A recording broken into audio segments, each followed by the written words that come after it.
Welcome to the Planet MicroCap Showcase Virtual 2022. I'm your host, Robert Kraft, and thank you for joining us. Now presenting at our event is Taz Aldoud.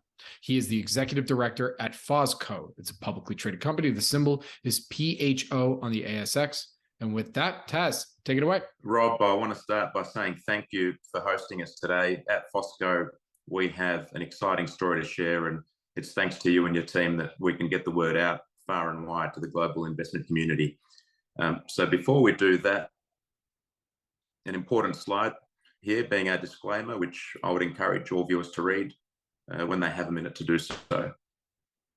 Let's get stuck straight into it. Your listeners may be familiar with my accent. I am Australian, and PhosCo is an Australian phosphate company.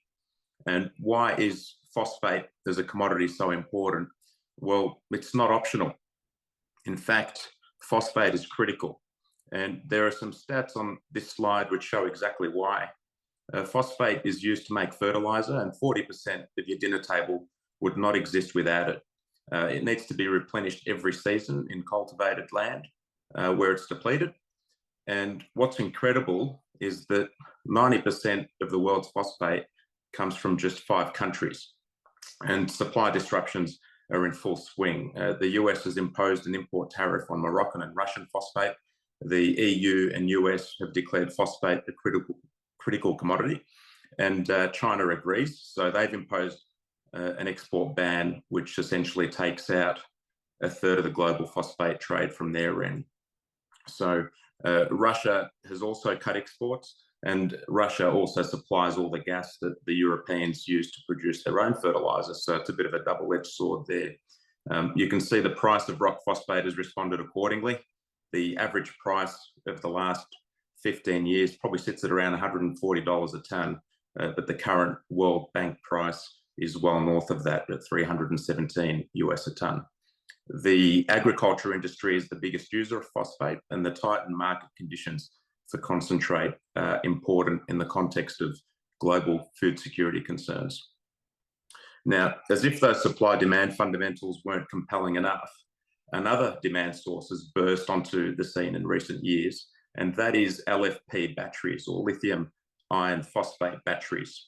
And in LFP, you can't have LFP without the P, which is the phosphate.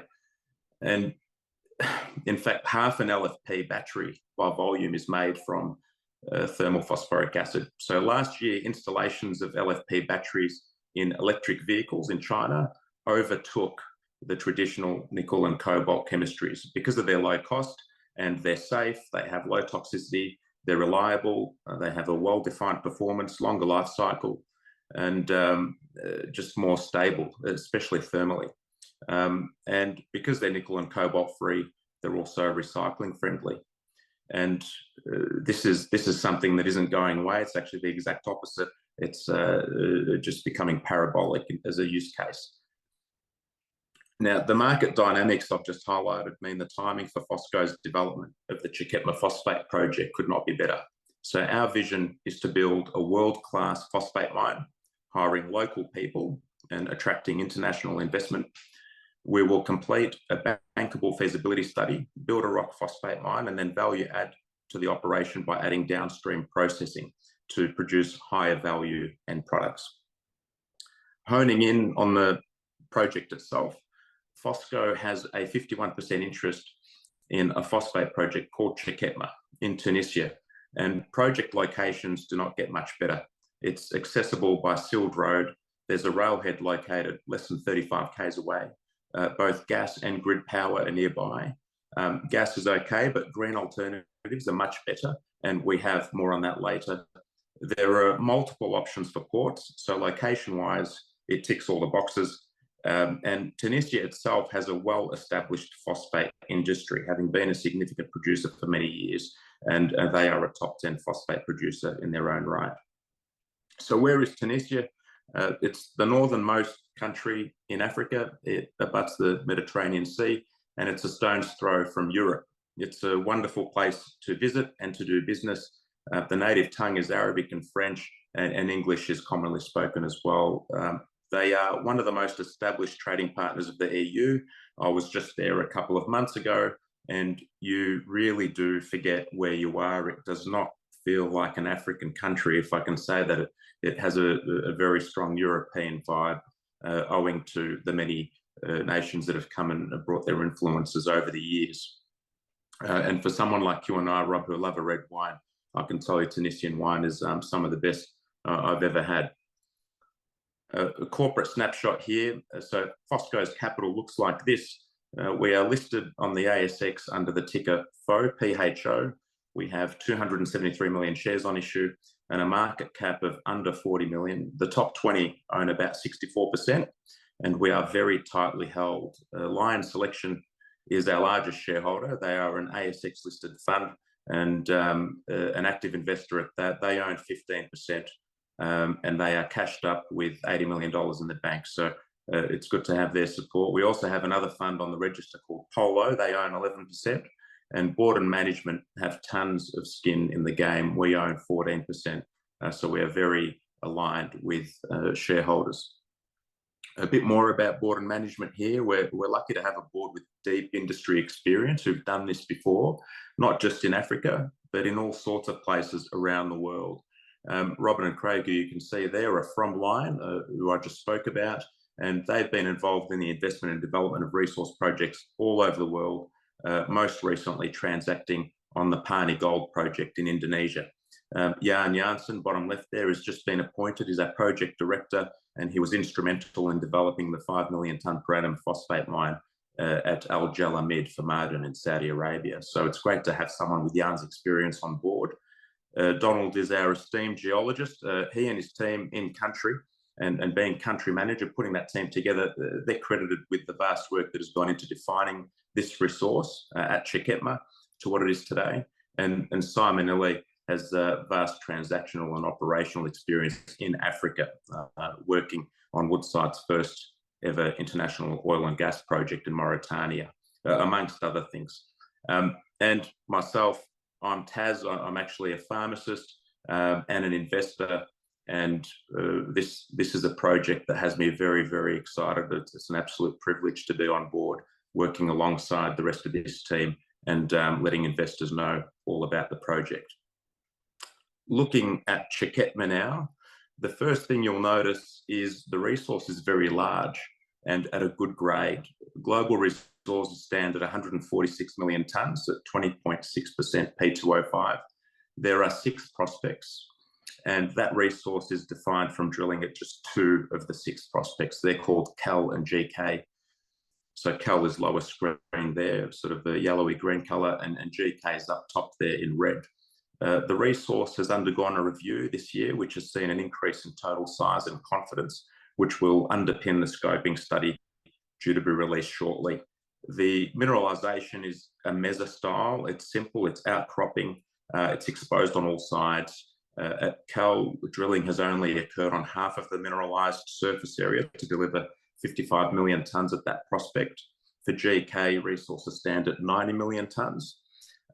Something which we've found at both deposits is the phosphate mineralisation downhole is in layers, and we've called them A, B, and C. That middle B layer is high grade. So for Cal, that B layer forms about 60% of the deposit and grades about 25% P2O5, so a significant grade difference there.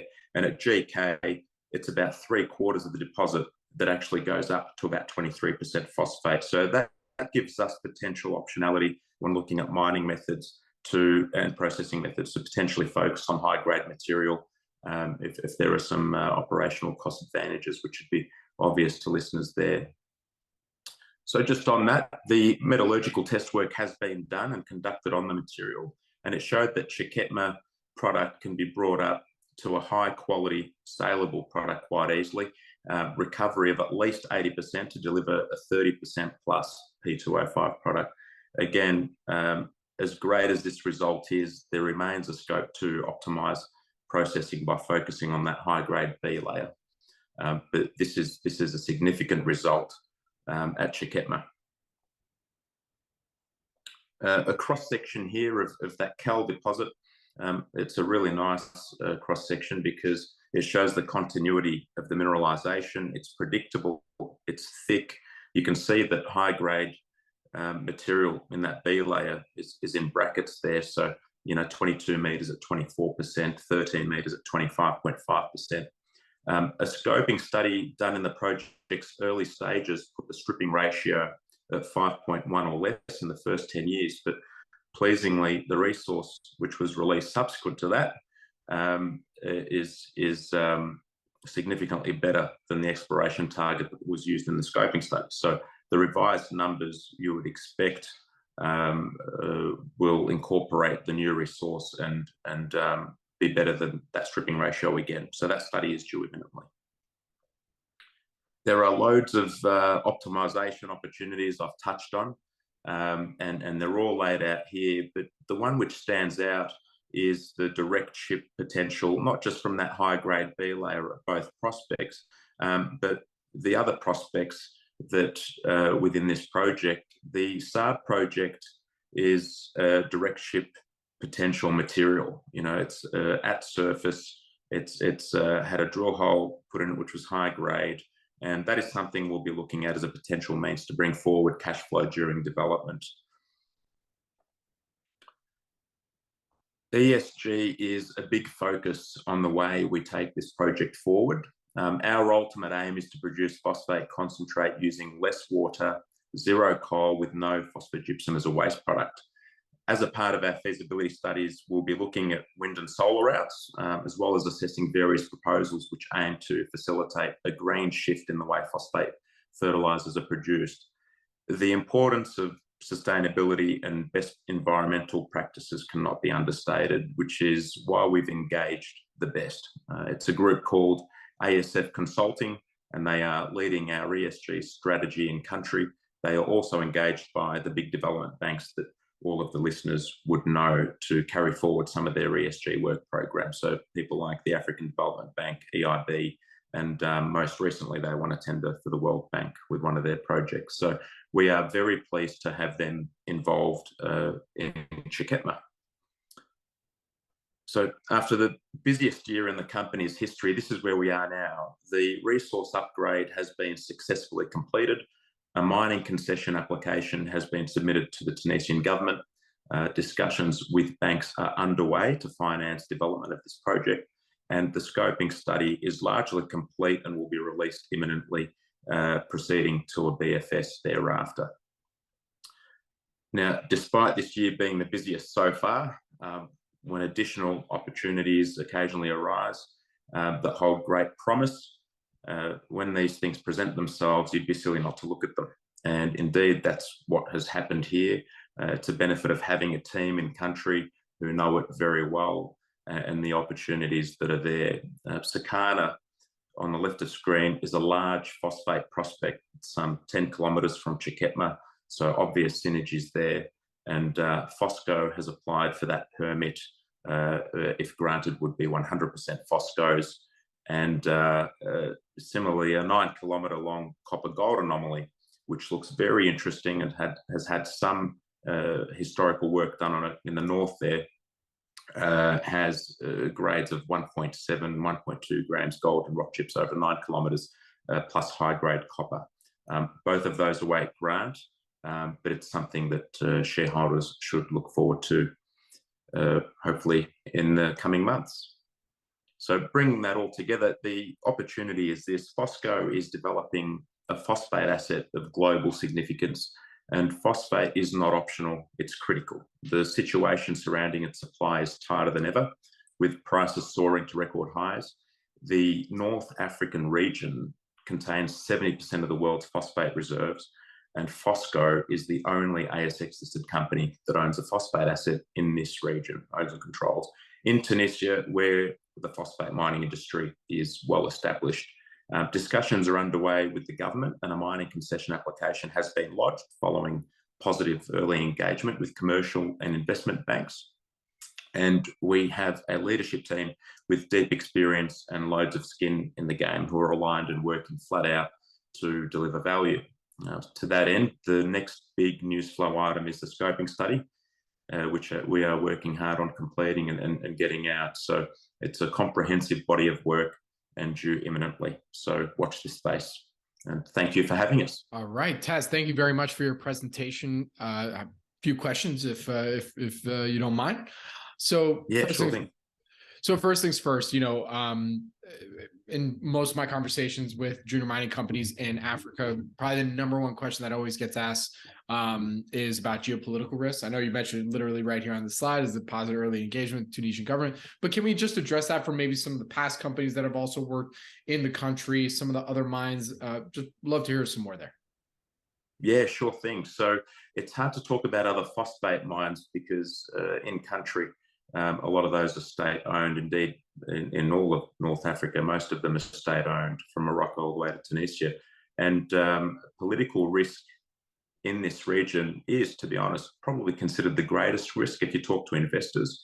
But it hasn't stopped international majors from successfully doing business in country. As you say, BHP, Anglo, Glencore, they're all active in country. And the conditions are ripe for mining development because you've got a supportive government there who is opening the country up for business. The new president has been doing a good job of doing that and supporting foreign investment. Definitely, when we were in Tunisia a couple of months ago, speaking to the Tunisian Investment Authority, we were welcomed with open arms. And similarly, if anyone's seen to be doing the wrong thing in country, they've been, sort of locked up or reprimanded pretty swiftly. It's also noteworthy that JP Morgan last month recommended buying Tunisian bonds. So it's a place which, by virtue of the continent that it's sitting on, probably sounds and feels like Africa. But as I say, when you're there and you see the nature of these people and the way they go about business and just the way they welcome you with open arms, the kindness, the care, and you really do, you feel like you're in Europe. You forget where you are. So it's a wonderful place to do business. And jurisdictional risk, you're absolutely right, is a risk, but it's a risk everywhere you go. And at the end of the day, these projects, resource projects, you can't choose where the rocks lie. The rocks can be in this country, they can be in that country. It just so happens that 2/3 of the world's best phosphate product is in this region. And it would be a shame to neglect that opportunity because of some ill-conceived ideas about a place simply because of the continent that it's on. But sure. I would encourage everyone to visit it. If you're passing through, stop in and see Tunisia. It's a wonderful place. I want to go down that line of thinking because as you just said about how 2/3 of the world's phosphate is here. Well, why now? Why hasn't there been more development on this area earlier?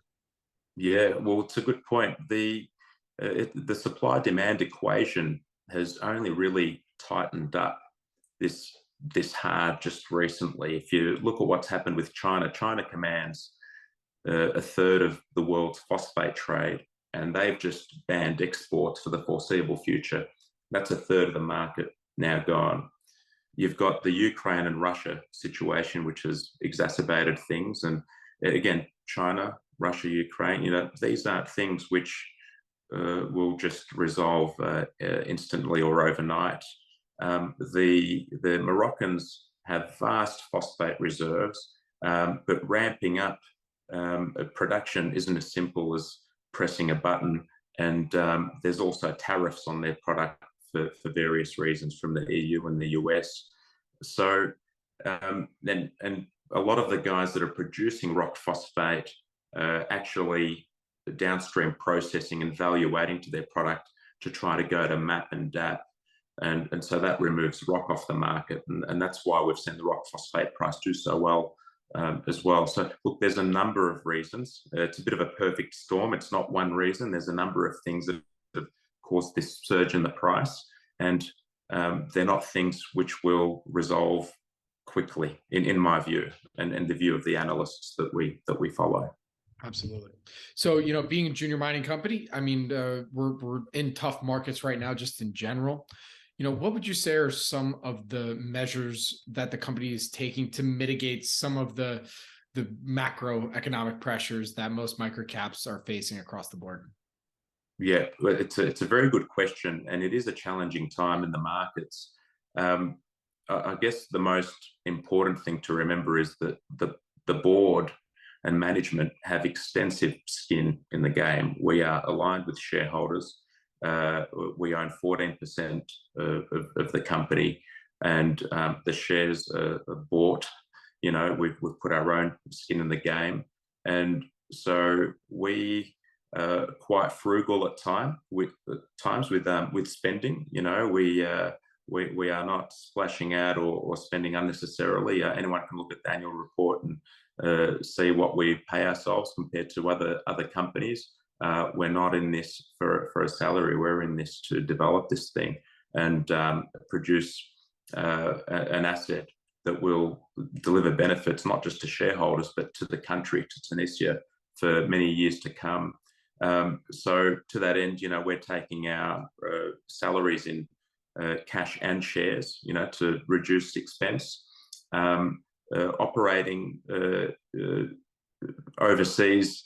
In addition, our country manager, Donald Thompson, has been moved in country, and he is there and building a team around him in country, and that has the added benefit of meaning we don't have people flying back and forth unnecessarily, and you have constant engagement in Tunisia, which is quite important for what we are doing there.